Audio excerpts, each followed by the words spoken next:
ভিডিওটি আপনাদের কাছে ভালো লেগে থাকে তাহলে ভিডিওতে একটি লাইক দিয়ে আমার চ্যানেলটিকে সাবস্ক্রাইব করে আমার পাশেই থাকবেন। এই রেসিপিটি বানানোর জন্য আমি একটি বাটিতে 2টি ডিম ভেঙে নিয়েছি। এবার ডিম এবং কুসুম ভালোভাবে ফেটিয়ে মিশিয়ে নেব। খুব বেশি ফর্ম করার দরকার নেই, জাস্ট শুধু সাদা অংশ এবং ডিম ভালোভাবে মিশলেই হয়ে যাবে।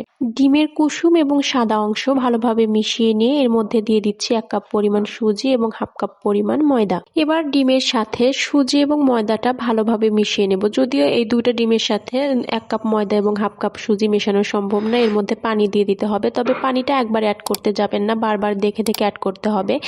এই ব্যাটারটার কনসিস্টেন্সি হবে একদম কেকের ব্যাটারটার মতো। কেকের ব্যাটার যেমন খুব বেশি ঘনও না এবং খুব বেশি পাতলাও না, ঠিক ওরকম একটা ব্যাটার হবে। এখানে আমি পানিটাকে মেপে ব্যবহার করিনি, যতটুকু পানি প্রয়োজন ঠিক ততটাই দিতে হবে এবং পানি দেওয়ার পরে সুজিটাকে কিছুক্ষণের জন্য রেস্টে রেখে দিতে হবে। পিঠার ব্যাটারটা একদম পারফেক্ট হয়েছে, এখন আর পানি দিতে হবে না। এখন এই পিঠাটা একটু ভালোভাবে ফোলার জন্য দিয়ে দিলাম 1 চা চামচ পরিমাণ বেকিং পাউডার এবং 1/2 চা চামচ পরিমাণ ভ্যানিলা এসেন্স। যেহেতু এর মধ্যে ব্যবহার করা হয়েছে ডিমের গন্ধটা যেন না থাকে, এর জন্য ভ্যানিলা এসেন্স ব্যবহার করা হয়েছে। এরপরে দিয়ে দিয়েছি 2 টেবিল চামচ পরিমাণ গুঁড়ো দুধ এবং পরিমাণ মতো চিনি লবণ। চিনিটাকে একটু পরিমাণ করে দিতে হবে, যেহেতু দুধের মধ্যেও চিনি ব্যবহার করা হবে। অতিরিক্ত মিষ্টি খাবার খেতে ভালো লাগে না। ব্যাটারটা ভালোভাবে গুলিয়ে নিয়ে 10 মিনিটের জন্য রেস্টে রেখে দিতে হবে। 10 মিনিট পরে আমি একটি বাটিতে দিয়ে দিচ্ছি তেল ব্রাশ করে। তেল ব্রাশ করা বাটিতে এবার ব্যাটারটা ঢেলে দিতে হবে। আমার কাছে এরকম স্টিলের ছোট বাটি অনেকগুলো ছিল না, শুধুমাত্র এই একটাই বাটি ছিল, সেজন্য আমাকে পিঠা বারবার বানাতে হয়েছে। একটা করে নামিয়ে রেখে আর একটা করে বানাতে হয়েছে।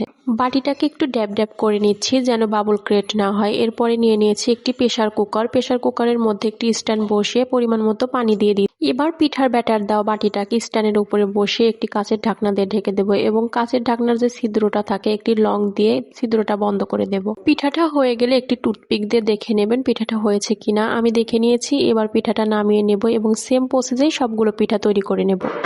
সবগুলো পিঠা তৈরি করা শেষ হলে একটি কড়াইতে নিয়ে নিয়েছি 1/2 কাপ পরিমাণ চিনি এবং চিনিটা ক্যারামেল করে নেব। আপনারা চাইলে গুঁড়ো নিয়ে নিতে পারেন। চিনি ক্যারামেল করার জন্য চিনি দেওয়ার পরে নাড়াচাড়া করা যাবে না, যখন নিচ থেকে পানি ছেড়ে দেবে এরপরে নাড়াচাড়া করে ক্যারামেল তৈরি করে নিতে হবে। ক্যারামেল হয়ে গেলে এর মধ্যে দুধ ঢেলে দিচ্ছি। দুধ ঢেলে দিলে ক্যারামেলটা একটু শক্ত হয়ে আসবে, এতে ভয়ের কোনো কারণ নেই। নাড়াচাড়া করতে করতে ক্যারামেল নরম হয়ে দুধের সাথে মিশে যাবে। এরপরে দিয়ে দিয়েছি 2টি সাদা এলাচ এবং 2 টুকরো দারচিনি। নাড়াচাড়া করতে করতে দুধ এবং ক্যারামেল যখন মিশে যাবে, একটা বলক চলে আসলে দুধের চালটাকে বন্ধ করে পিঠার উপরে ঢেলে দিতে হবে। কোনো প্রকার দুধটা যেন ঠান্ডা না হয়ে যায়, একদম ধোয়া ওঠা অবস্থায় গরম অবস্থায় পিঠার উপরে দুধটা ঢেলে দিতে হবে। চুলার আঁচটাকে বন্ধ করে আমি সাথে সাথে একটি বাটি নিয়ে নিয়েছি। বাটির মধ্যে একটি পিঠা দিয়ে এর মধ্যে গরম দুধ ঢেলে দেবো অল্প অল্প করে। এভাবেই আমি সবগুলো পিঠা একটি বাটির মধ্যে রেখে দুধ দিয়ে ঢাকনা দিয়ে ঢেকে রেখে দিয়েছিলাম সারা রাতের জন্য। অবশ্যই কিন্তু দুধ পিঠাটাকে ফ্রিজে রাখা যাবে না, ফ্রিজে রাখলে পিঠাটা ভালোভাবে দুধ শোষণ করবে না এবং নরমও হবে না, শক্ত হয়ে যাবে। আশা করি আজকের ভিডিওটি সবার কাছে অনেক বেশি ভালো লেগেছে। যদি আমার ভিডিওটি ভালো লেগে থাকে তাহলে অবশ্যই আমার ভিডিওতে একটি লাইক দিয়ে আমার চ্যানেলটিকে সাবস্ক্রাইব করবেন এবং অবশ্যই আপনার মূল্যবান মতামত কমেন্টে জানিয়ে যাবেন। আজকের মতো ভিডিও এখানে শেষ করছি। সকলে ভালো থাকবেন, সুস্থ থাকবেন। আসসালামু আলাইকুম।